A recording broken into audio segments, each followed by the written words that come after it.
अवश्य ही परमात्मा पद प्राप्त कर सकता है। हीरा भाई साहब, आपके ही कहने पर मैंने उसे पालिताना भेजा था। ये देखिए, आखिर उसने वही किया जिसका मुझे डर था। खेमचंद, बेटा खेमचंद, क्या शगन बेटा दीक्षित होने जा रहा है? ये देखिए बुआ, आप भी देखिए। बहुत समझाया उसे, बहुत समझाया मैंने भी, हीरा भाई ने भी। जो जो समझा सकता था समझाया उसे। दीक्षा लेगा और बड़ी बड़ी बातें करता था। बहुत रोका बुआ मैंने उसे, लेकिन अपनी जिद से हटा नहीं बुआ, अपनी जिद से हटा नहीं। अब आप सब लोग मुझे ही तो कहेंगे ना कि माँ बाप नहीं थे, इसलिए किसी ने ध्यान नहीं दिया होगा। लेकिन अब ये मैं जानता हूं, ये मेरा दिल जानता है कि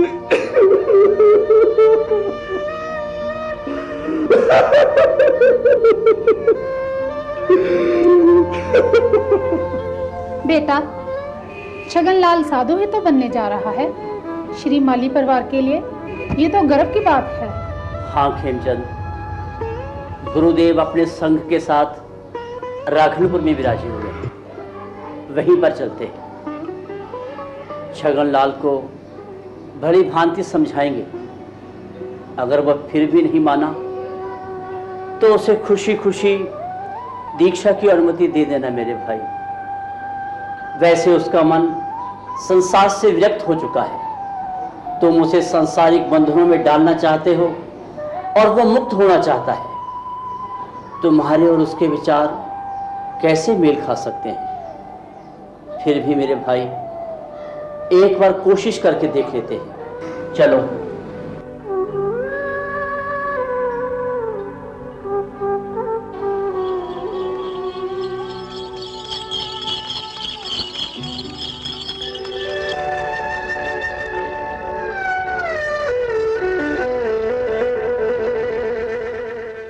नमस्कार नमस्कार नमस्कार।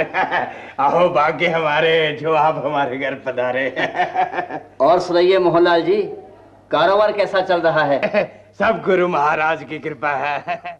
ये महानुभाव, ये मेरे मसेरे भाई खेमचंद जी हैं बड़ौदा से, और ये इनकी बुआ जी हैं। नमस्कार। नमस्कार नमस्कार, बहुत खुशी हुई आपसे मिलकर। अब बताइए क्या सेवा की जाए आपकी? मोहनलाल जी, तकल्लुफ की कोई बात नहीं। नहीं नहीं, ऐसी कोई बात नहीं है। बताइए कैसे आना हुआ? हाँ, वो क्या है कि इनके छोटे भाई छगनलाल जो यही गुरु महाराज जी के चरणों में विराजे हुए, उसी के बारे बात करनी है। ऐसे है कि आप किसी को भेजकर उसे यहाँ बुला लीजिए। हाँ हाँ, छगनलाल, मैं जानता हूँ उसे, मिल भी चुका हूँ। बहुत ही नेक स्वभाव का लड़का है। मैं अभी उसे बुलाता हूँ। रतिया, रतिया, भाई उपाश्रय में जाकर छगनलाल को बुला लो, कहना जरूरी काम है। अभी आता है। भाई साहब, वो तो सब कुछ छोड़ छाड़ कर यहाँ आ गया है। हम लोगों ने बहुत समझाने की कोशिश की कि वापस घर आ जाओ, लेकिन उसने तो दीक्षित होने की रट ही लगा रखी है।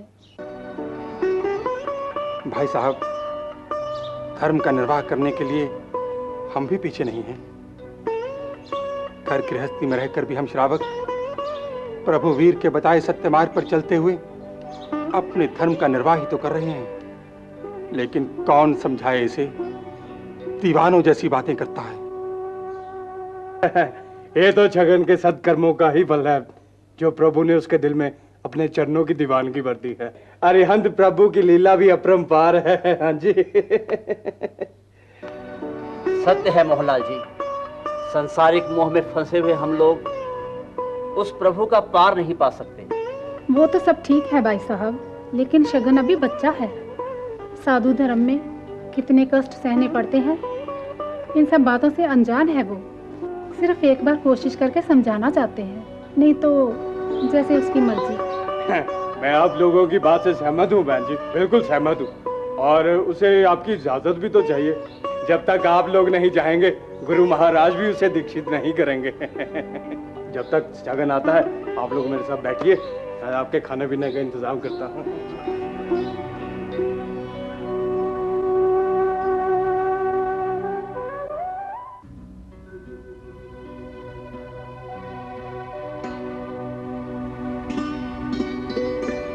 पाँव लागू भाई साहब, पाँव लागू बुआ जी। कैसे हैं आप लोग? तुम्हें क्या पड़ी है हमारी, चाहे मरे या जिए, तुम्हें तो बस अपनी जिद को पूरा करना है। खेमचंद, मैंने तुम्हें चलते वक्त कहा था ना कि आक्रोश में कोई बात नहीं करनी। ठंडे दिमाग से समझाने की कोशिश करो इसे। शगन, तू अपने बड़े भाई की बात मान क्यों नहीं लेता? तू अभी बच्चा है, नादान है। तेरे बड़े जो सोचेंगे तेरी भलाई के लिए ही सोचेंगे बेटा। किसी बड़े का डर नहीं है इसे। तूने बड़ौदा से चलते वक्त मेरे साथ वायदा किया था कि कुछ ही दिनों में वापस आ जाएगा, तो फिर आया क्यों नहीं? इसलिए कि अब मुझे घर का मोह नहीं रहा। अब यहां तक बड़ौदा आने का प्रश्न है। मैं बड़ौदा आऊंगा, जरूर आऊंगा, मगर इस वेश में नहीं। मेरा और आपका भला इसी में है भाई साहब। मैं यहाँ अपने घर गुरु महाराज के चरणों में रहूं। भाई साहब, आप मेरी ये प्रार्थना स्वीकार कर लें। मुझ पर आपका बड़ा अनुग्रह होगा। हीरालाल, तुम ही समझाओ खुशी से, ये तुम्हारी बात नहीं टालेगा। अच्छा, कोशिश करके देखता हूं। बेटा छगन, लगता है तुम्हारे दृढ़ संकल्प को तोड़ना मुश्किल ही नहीं, असंभव भी। लेकिन तुम मेरी सलाह मानो। इस वक्त तुम हमारे साथ घर चलो। 2 वर्ष बीतने के बाद तुम दीक्षा ले लेना। भाई साहब, मुझे कोई ऐतराज नहीं, बल्कि आपकी बात मानकर मुझे हर्ष होगा। भाई जी, मैं 2 नहीं 5 वर्षों के बाद दीक्षा ले लूंगा, मगर एक शर्त पर कि आप लिखकर पूरा प्रमाण दे कि तू 5 वर्ष तक नहीं मरेगा।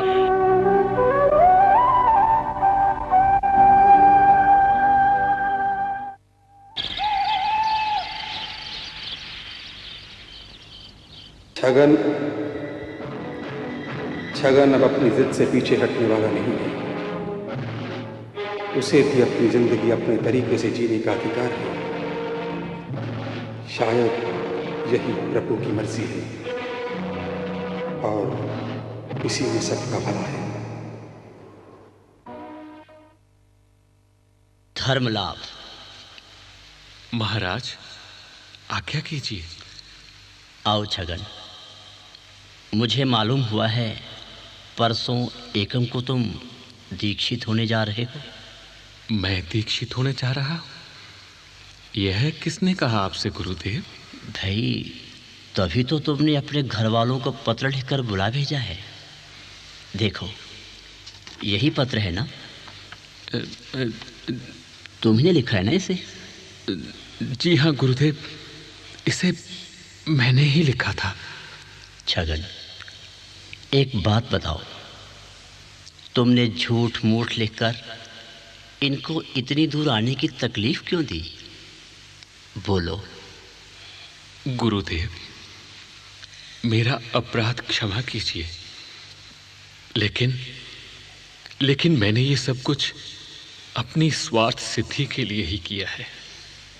मैं शीघ्र से शीघ्र साधु रूप लेकर आप श्री के चरणों में निवेदित होना चाहता हूँ। गुरुदेव, मैं उस समय की बड़ी आतुरता से प्रतीक्षा कर रहा हूँ जबकि राघनपुर की जनता के समक्ष मुनि वेश से सुसज्जित मेरे मस्तक पर आप श्री के वरद हस्त से बासक्षेप पड़ रहा हो।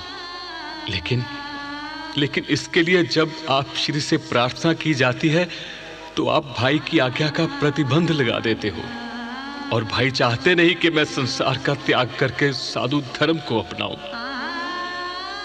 गुरुदेव, जब परिस्थिति ये है तो भाई को ऐसी क्या गरज पड़ी है कि मुझे साधु बनने की आज्ञा देवे? इस सारी स्थिति को ध्यान में रखते हुए मुझे अपनी कार्य सिद्धि का यही एकमात्र उपाय सूझा। भाई खीमचंद, अब कहो, तुम्हारी क्या मर्जी है? इसके विचारों को तुमने सुन लिया और हम भी तुम्हारी आज्ञा के बिना इसे दीक्षा नहीं देंगे। महाराज, मोह के वशीभूत होकर मैंने इसे घर में रखने का भरसक प्रयत्न किया, क्योंकि ये मुझे पुत्र से भी अधिक प्यारा है। मेरी तो यही इच्छा थी कि छगन जीवन भर मेरी आंखों से परे ना होता और बुढ़ापे में मेरे काम आता, परंतु इसकी बातें सुनकर मेरी आत्मा पर मोह और अज्ञान का जो पर्दा पड़ा हुआ था वो हट गया है। राजा महाराजाओं ने, यहाँ तक कि चक्रवर्ती सम्राटों ने बड़ी बड़ी सांसारिक वृत्तियों का त्याग करके जिस मुनि धर्म को अपनाया, आज उसी मुनि धर्म को अपनाने के लिए मेरा पुत्र सभान भाई भी तत्पर है। तो इससे बढ़कर मेरा सौभाग्य और क्या हो सकता है? आज आप श्री के समक्ष सच्चे हृदय से मैं इसे मुनि धर्म अपनाने की अनुमति देता हूं।